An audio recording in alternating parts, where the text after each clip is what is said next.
What if instead of choosing your next vacation destination from TikTok, you let your birth chart choose it? Because astrocartography isn't just about finding the best place to live. You can also use it to choose the right destination for the kind of trip that you actually want to have. Your astrocartography chart can actually show you which cities are better for different types of trips. Whether you want to go on a romantic getaway, a fun girls trip, a solo adventure, a relaxing wellness retreat, or even a trip where you want to network and make career connections. Yeah, we're talking about Venus DC lines, Mercury AC lines, Jupiter AC lines, and even Neptune AC lines. And based on your unique birth chart, the city that might be amazing for a romantic getaway may be completely different than the city that's best for your personal solo adventure or wellness retreat.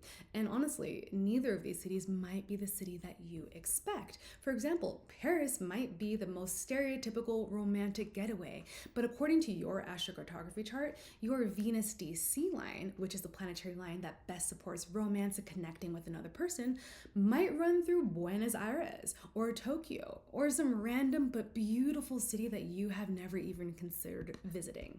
So in this video, I'm going to show you how to use your astrocartography chart to choose travel destinations that your birth chart actually supports, so you can use astrology to increase the likelihood that your vacation will be everything that you want it to be. Because when you are using astrocartography for travel, you don't want to start by picking the planetary line and then deciding where you want to go.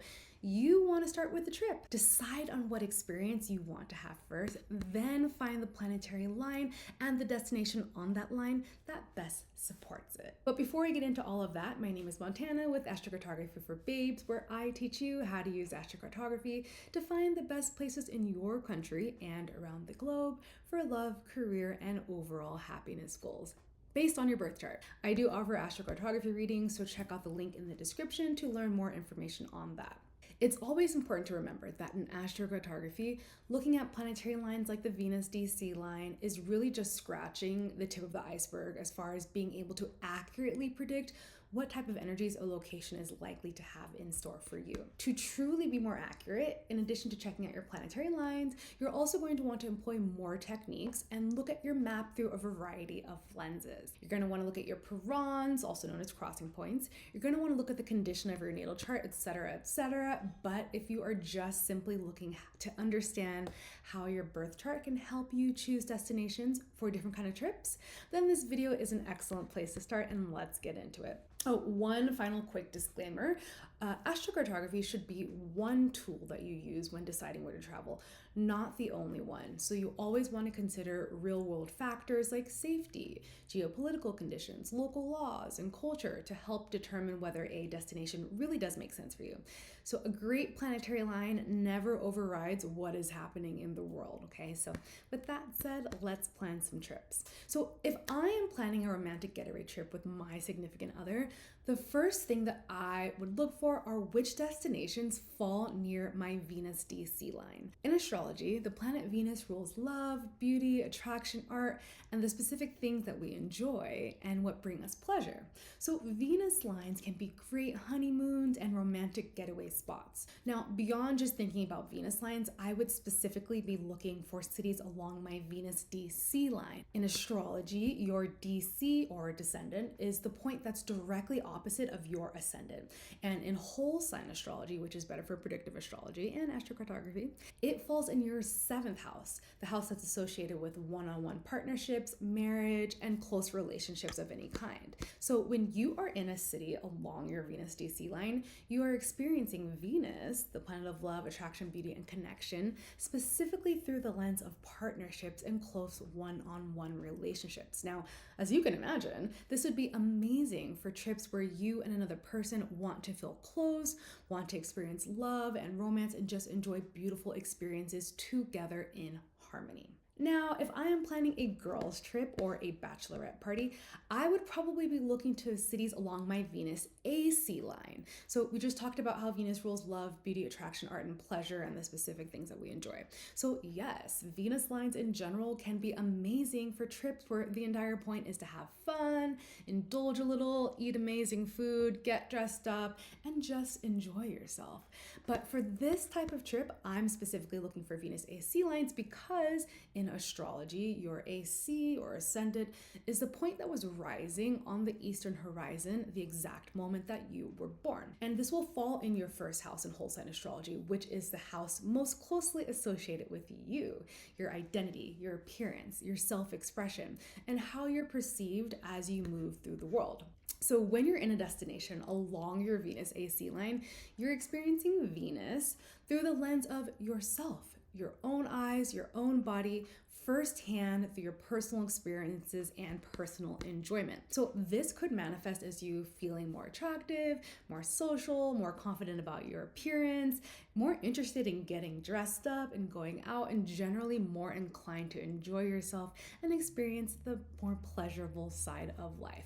And as you can imagine, that would be amazing for a girls' trip or a bachelorette party when the whole point is to get cute and go out and have fun and take a million photos and just celebrate. Let me know in the comments, have you ever traveled to or lived in a city that's on your Venus AC line or Venus DC lines? And if you have, what's your experience been like? Share it in the comments for everybody to read. What if you were planning a solo adventure? A little bit of eat, pray, love style. I don't know if anyone's gonna get that reference, but let's just say you're looking for a little action and you wanna get out of your comfort zone, but in a way that still feels safe and supported, and you wanna come home feeling like your world just got a little bit bigger. I would look for cities near my Jupiter AC line. In astrology, Jupiter is the planet of expansion, growth, opportunity, abundance, wisdom, exploration, and luck. It's associated with things like broadening our horizons, both literally through things like long distance travel and foreign cultures, but also metaphorically speaking through new experiences, new perspectives, and new knowledge. So yes, Jupiter lines in general can be great for trips where you just want to explore, experience something new, and expand beyond what's familiar to you in a way that still feels grounded in like a general sense of safety and optimism, and like everything's gonna turn out okay. So for a solo adventure though, I would specifically be looking for destinations along my Jupiter AC line. And just like what we talked about for the Venus AC line, the AC or ascendant is associated with you, your identity, your sense of self, and how you move through the world. So when you are in a city along your Jupiter AC line, you are experiencing Jupiter, the Jupiterian themes of growth, expansion, optimism, opportunity, and exploration through yourself and through your personal experience. So these cities would be the kinds of locations where you would feel more inclined to say yes to things, to be more adventurous, to experiences that you would normally shy away from in your day-to-day. You might find yourself exploring more, meeting people from different backgrounds, trying things you've never done, or just simply feel like through all of these experiences, you are expanding and entering a new, bigger, more expansive version of yourself, which really is the exact type of energy that you would want when you're on a little solo expedition in a new place. When you're traveling alone, the experience is already centered around you, right? What you want to explore, what you're curious about. And Jupiter on the ascendant can amplify that sense of personal growth and expansion. So if you want to come from your trip feeling like, hey, I did that and I feel different because of it, destinations along your Jupiter AC line would absolutely be one of the first cities that I would look at. Now, what if what you want is almost the complete opposite of adventure, right? What if you want to slow down and disconnect from everyday life, really turn inward, and maybe have more of a wellness or spiritual retreat type of vibe? If that's what you want, then I would start looking at destinations along your Neptune AC line. So in astrology, Neptune is associated with spirituality, intuition, dreams, imagination, and transcending the ordinary.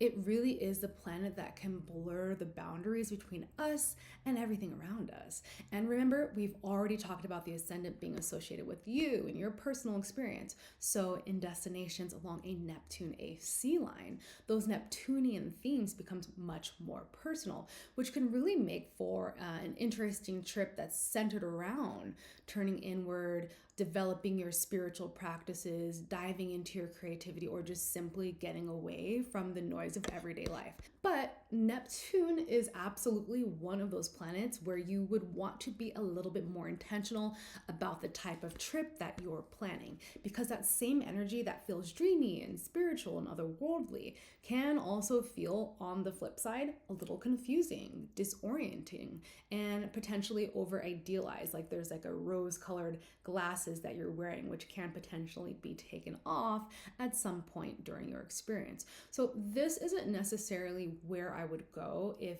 every moment I needed the trip to feel super productive or have an itinerary that's perfectly planned. Because when you're in destinations along your Neptune AC line, you really do need to be open to going with the flow, releasing your attachments, really more focusing in on like sound baths or like ultimate relaxation type vibe. So if you're enjoying this video and you want to learn more ways to actually use your astrocartography chart in real life to make your life more pleasurable and to optimize for your goals, make sure you subscribe. I do put out 3 new videos every week on astrocartography, relocation astrology, and where you can shape your experiences based on your personal natal chart. But let us continue on, okay? So what if you are not looking for a relaxing trip at all?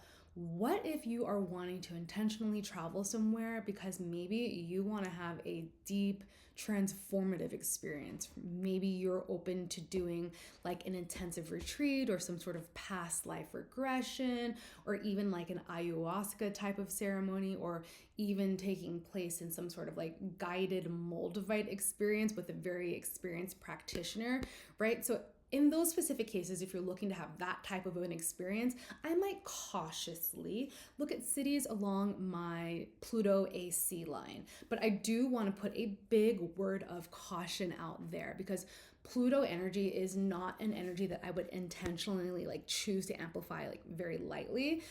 Pluto can be incredibly intense, and therefore experiences along a Pluto line can absolutely involve themes of power, control, fear, obsession, endings, psychological transformation, right? Like this is the darker side or the more difficult side of Pluto.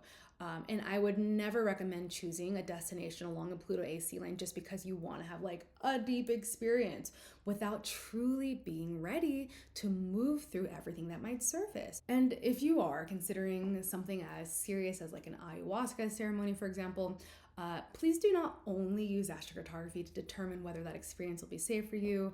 You also need to take into account the laws, your health, any qualifications and safety of the people facilitating these experiences, because astrology is not a substitute for any of those very important things. But all of that to say that in astrology, Pluto is associated with transformation, intensity, power, death, and rebirth, and bringing things that have been buried beneath the surface to be confronted and then transformed. And remember, the ascendant brings that planetary energy directly to yourself and your personal experience. So in destinations along your Pluto AC line, all of that Plutonian energy that we just talked about will become incredibly personal. These trips are not going to be relaxing or feel easy, but if you're looking to really transform and dig deep and really feel like you have shed an older version of yourself during the process of this trip, then I would investigate destinations along my Pluto AC line. If I am traveling somewhere specifically as an entrepreneur, maybe I want to go to a conference or attend an industry event or meet some potential collaborators, or maybe I just want to network, right? I would look for cities along my Mercury MC line. So in astrology, Mercury rules communication, ideas, intellect, writing, speaking, commerce, connection, information. So Mercury lines can indeed be great for trips where your goal is to talk to people, to exchange ideas, to learn something new, especially if you work in an industry where you're selling something or marketing or using your voice or intellect. But for a professional networking trip, I would specifically look at destinations along my Mercury MC line. I don't think I've talked about the MC in this video yet, but in astrology, your MC or your midheaven is associated with your career, your public life, your visible reputation in the world, what you're known to do and how you're known to behave out in the world. So in cities along your Mercury MC line, you are combining all those mercurial themes of communication and information with your career and public life. So you could imagine how this could be a great line for trips where you're attending a conference, giving a presentation, pitching something, or just simply find your way into the rooms that you want to be in to talk to the right people. If your goal is to come home with new ideas and new contacts and hopefully even new opportunities, cities along my Mercury MC line are absolutely one of the places that I would look at. And finally, what if there is no big purpose, right? Maybe it's just your birthday, or maybe you just went through a hard breakup, or you're celebrating some sort of like milestone in your personal life. Or maybe you just want to go somewhere and feel like main character energy for a couple of days. For that, I would look for destinations along my Sun AC line. So the sun in astrology represents your identity, vitality, your confidence, and your self-expression. So this is the part of yourself that really wants to shine and be itself. And by now, you know what the AC means, right? It's associated with you and your identity. So in cities along your Sun AC line, you are bringing the energy of the sun directly to the realm of yourself and your body. So these can be cities where you feel more confident, more energized, more expressive, more visible, and just simply more comfortable with taking up more space and being yourself. And that's why I love Sun AC lines for the type of trip where the whole point is you. You're not going for a relationship, you're not going to work, and you're certainly not going there to heal or transform. You are going there to have an experience that makes you feel alive and more like yourself. So birthday trips, milestones, post breakups, anything that makes you think like, okay, I deserve to be somewhere fabulous for 5 days, destinations along my Sun AC lane would absolutely be on the top of my list. So the biggest takeaway here really is that there isn't one best astrocartography line for travel. It really does depend on what you want to experience during the trip. Are you trying to connect more deeply with your partner? Are you trying to have fun and feel fabulous with a group of girls? Are you trying to go on a solo adventure? Maybe you want to slow down and reconnect with yourself, right? Choose the experience that you want to have first, and then look for destinations along the most appropriate planetary line and angle that supports it. And if you want help figuring out what cities and which astrocartography lines would be best for you based on your birth chart, I do offer personal astrocartography readings. You can find the link to book those in the description box below. And if you enjoyed this video and found it helpful, please give it a like and subscribe, because I have lots more videos that are coming and that are currently existing on astrocartography for travel, love, career, moving, and everything in between. And if you want to keep learning, YouTube has picked out a couple of videos on screen now that it thinks that you will like based on what you have been watching. So pick one, keep exploring astrocartography, and I will see you in the next video.